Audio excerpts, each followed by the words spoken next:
Hey everybody, and welcome to week 3 of Photography Locked Down.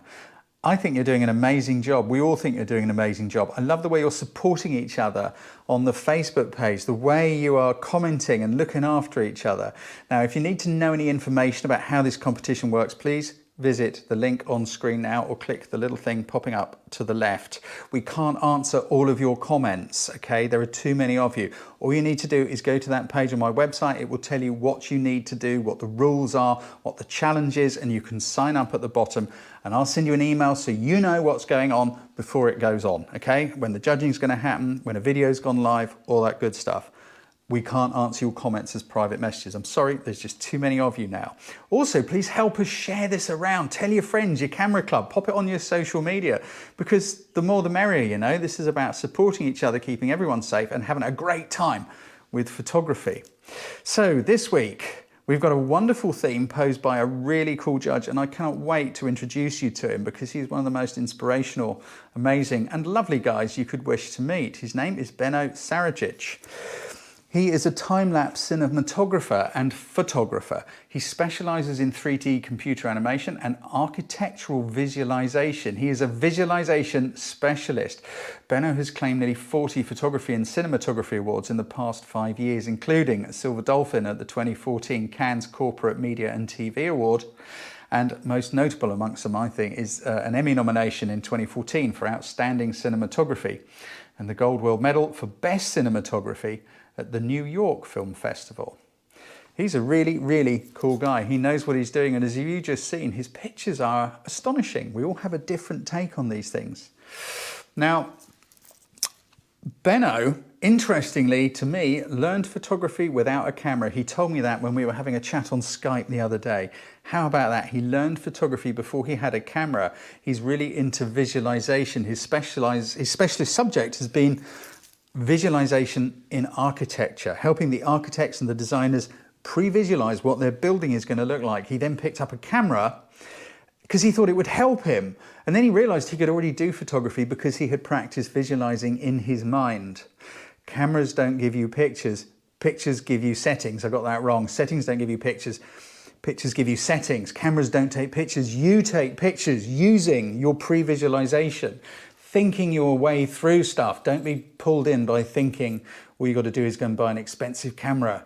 Another thing with Benno, he got an Emmy nomination for one of his photos, which, if I look at my notes here, he got an Emmy nomination for a photo that he took on a point and shoot Canon G3 power shot, okay? You are the people who take the pictures. So what can you do this week? Benno's challenge is Once Upon My Childhood. How cool is that? Once upon my childhood. Now, how can you interpret it? His words are, this theme would be captured at home, of course. We are looking for a visual which triggers nostalgia. The days of innocence in the shelter of your childhood home with your mum, dad, brother or sister. This is storytelling, personal, sentimental angle.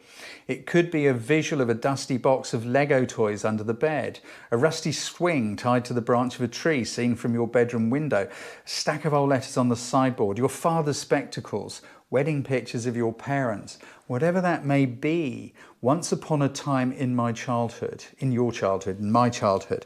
What was your childhood like? It's different for all of us, okay? So what are we going for? Well, you can already see I've got some old photos out here. I guess that's a go-to. The thing is, it's how you photograph them. It's how you use light and composition and the tools of photography. There's only a handful you need to know on a camera. And that's what I teach in my online courses. And guys, you've got all the time in the world to go and do one right now. So if you're struggling, this is for you.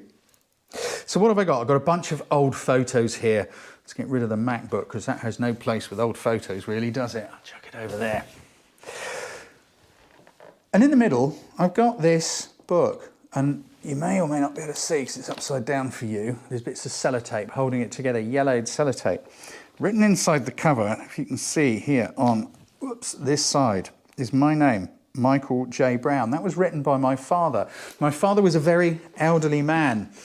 He was 65 when I was born, and he was 70 when my brother was born. Our mother was much younger than our father. Very, very strange. But this Bible, this ancient old Bible, he gave it to me when I was probably 5 years old, and it was given to him by his father, who had it given to him by his grandfather. I don't know if you can see this. There's the date here, 1864, I think it says. So this is a really old family heirloom, and it's about the only childhood heirloom I've got. I tend not to hang on to things very much. I'm one of those who clears things out and gets rid of them pretty quickly. So we got some old photos here, but I really felt that this Bible was a part of my childhood. It's one of the only things I have left of things my father gave me. Pictures, of course, me, a little boy being hugged by my mum, you know. We'll look at those in a minute. I don't want to go off down nostalgia way. But again, me on the back of a pony when I was very small indeed. I started off riding horses, and then I went on to motorcycles, though I still like it. So how are we going to photograph these? What are we going to do? How can we make this work? Let's investigate. I'm not sure where I'm going to put you guys yet, but let's look down here. Here is our cluster of props. We've got a light source over there in the shape of the French window. So how could this work? What's going to be good about it? I'm going to put you on the end of the table here, so you can kind of see what I'm doing, because I don't want to have this end of the table in shot. Let's tilt you up a little. Here we go, here we go. I think that should be okay. Let's see, I've got my... Yeah, it's not great. You're going to get the idea. I'm going to be cropped off a bit, but so what? Put that there so I can check my shot. Now, I'm just using my little 18 to 55. Now, what are we going to do? The light in here is really annoying. I'd kind of like to have some shadows in this shot. It's difficult because the light in here is pretty much flat all the time. The sunlight doesn't actually come into this room and pierce through, so it's flat. But what can we do? First of all, we replaced a little bit of yellow sellotape. My best old dad must have put their crumbs a very long time ago.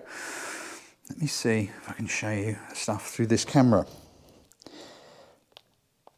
Right, so here is our little collection of things.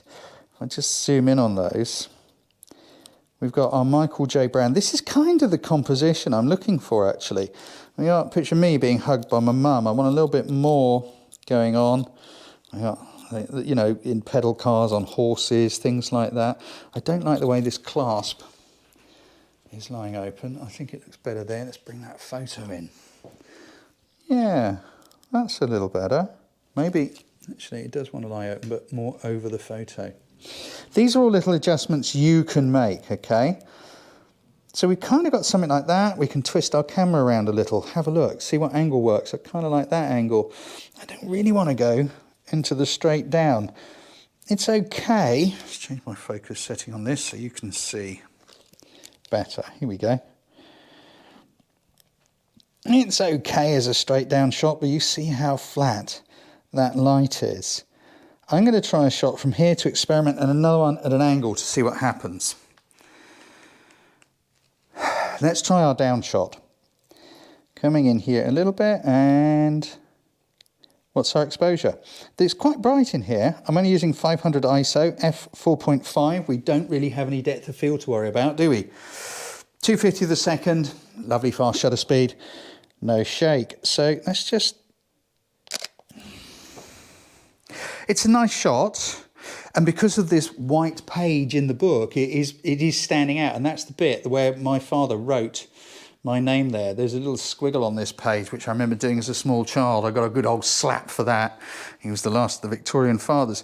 It's okay, and the light kind of works here because it's picking up light from this French window over here, and the light is picking up onto this, the white page, and that is what's making it stand out in the shot. But what about if we shoot it at a slightly different angle? I want to be looking across rather more. Let's make my lens longer and see if I can get this. Now, I don't like too much space around the table. I'll video it for you. I've got my lens as long as it will go, 55. And we're kind of looking from here. Now, as I change angles, the writing disappears. It's not quite so good. I'm seeing too much of the table. Let's come up a little. What I think we need is a longer lens. I will take that shot because it's not bad, and then I can compare them. Build up on your shots, guys. Work your way through them. Do I need to change the exposure? No, but I do need to put it on photo mode. Do I need to change the exposure? Well, no, the light is very consistent today. It's constant. I don't actually need to. Yeah, it's okay. Let's flick between them. So there is our down shot, which looks a little nicer, I think, but it's rather obvious, isn't it? I prefer the angled shot. Definitely prefer the angled shot. I'm not so keen on the light. How can we change the light? Well, it's very soft here. I wonder if we go closer to the light source. I'm just checking where I am, sorry guys. If we go a little closer to the light source, will it look a bit more interesting? Let's find out. I'm going to pop you up here while I do this. I think that's okay. What's the shot of the room? It's such fun filming on your own. I think that's going to be better. That's better. So let's take this closer to the light. I just want to see if it just adds a titchy bit more contrast. I can see a slight difference just as I move. A little bit more light. Let's just bring that up here. Now, there isn't going to be a highlight from the window. It just doesn't happen.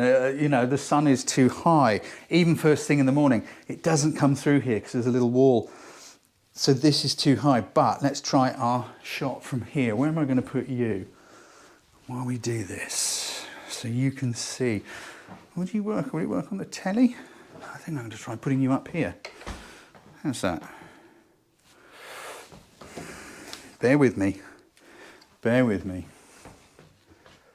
How's that? Oops. Oops. Never mind. How's that?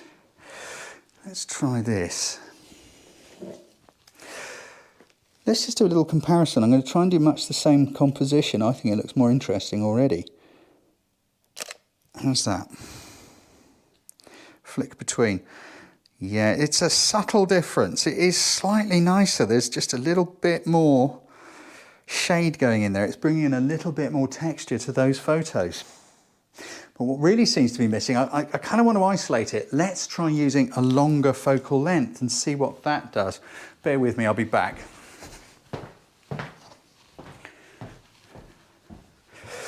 Here we go. Lens change time. We're not even going to speed it up this time, we're doing it in real time. Here we go. You look after that for a minute, will you? Oops. Now then. I've changed the lens. Do I need to change the exposure? Well, oh, that's better. Look at my histogram. I probably don't. I might need to just up it a bit. There's a little journey the light has to make as it travels up the lens. Some lenses compensate for it. There's all sorts of techie reasons for it, and I have no idea what any of them are. Let's try this from here. That, I think, looks nicer. I don't like the fact I've got some table in the background. Let's see if I come a little closer and angle it. It's a tighter shot. Oh, from Dad. That's quite interesting. You see, experiment. We've kind of highlighted the longer focal length, and the wide aperture has given a shallower depth of field and a different feeling. These are very different feelings. I think I need to be higher up. Can you see me? I don't know. Yeah, you can. I think I need to be higher up. I'm going to cut my head off if I do that. Hang on. There we go. So I'm going to stand on there. I don't know what you call it. Fire shelf or something. I'm going to stand on the hearth. That's the word. Hearth. And let's see, just coming up that little bit higher with the longer lens. Oh, let me video it for you. Look, we've got a very different look. We're a little higher than just being down here and coming in here. That's a nice look at this angle, isn't it? Isn't it funny? Look, as you move the camera, you see, you change the composition. Tiny movements. If I want to put my dad's, just tiny movement and it's changed, and go the other side. I think I want to come back. Yep, and I want to go higher. Let's go up onto the hearth. It's only a little bit. That's better. Now let's just, I want to zoom it in a touch. That's better. I like that. And I quite like cutting off the corner. You see the corner of the book? I don't mind cropping it and putting the writing, my dad's writing and my scribble right in the middle. I'm going to do it like that. These are the things that make the picture moving around, and the light is definitely a little better. Let's just go with that. Let's try a slightly different angle and a slight zoom in. I kind of like that.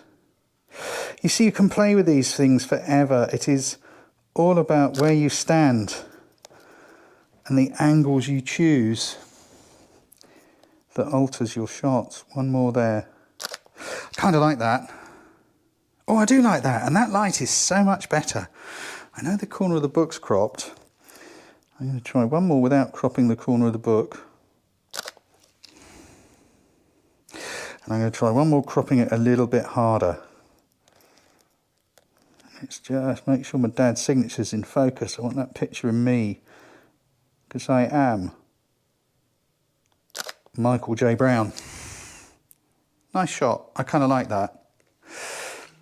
As you can see, guys, this is all about moving around, trying different things, just moving the table a little closer to the window. It changed the light. I think I might have liked some stronger light to experiment with. I haven't got any. I had a little play around earlier using this bad boy. You know, it's just a household pointy light. To be honest, it didn't work, and I didn't want this video to go on forever while I fiddled about with it. So this week is my childhood, the colour of childhood, colour of your childhood. I don't remember, sorry, my brain's gone into a different space.